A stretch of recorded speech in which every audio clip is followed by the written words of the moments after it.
আর জগন্নাথ মহাপ্রভুর রথযাত্রাতে ওনার 56 ভোগের একটি খুব প্রসিদ্ধ মিষ্টি বল্লভ বানিয়ে মহাপ্রভুকে অর্পণ করলাম। 1 কাপ আটা নিলে হাফ কাপ ঘি দিতে হবে। কড়াটাতে ঘি ঢেলে গরম হলে আটা দিয়ে সিম আঁচে ভালো করে নেড়ে নিতে হবে যতক্ষণ না পুরো বাদামি একটা কালার আসে।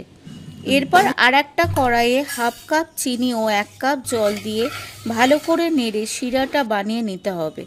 এটা 4টে লবঙ্গ ও 4টে ছোটো এলাচ আর একটা বড় এলাচ আর কিছুটা জায়ফল গুঁড়ো করে দিয়ে কিছুটা ফুটিয়ে ওই আটা ঘিয়ের মিশ্রণটা দিয়ে ভালো করে নেড়ে একটা মণ্ডপ মতো হয়ে গেলে নামিয়ে নেব।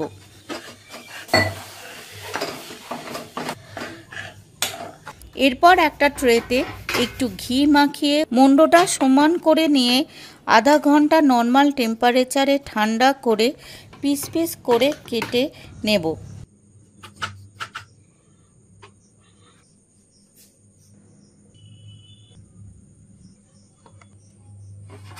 এরপর একটা পিতলের থালাতে সাজিয়ে তুলসী পাতা দিয়ে জগন্নাথ দেবের কাছে নিবেদন করলাম ওনার প্রিয় মিষ্টি বল্লভ।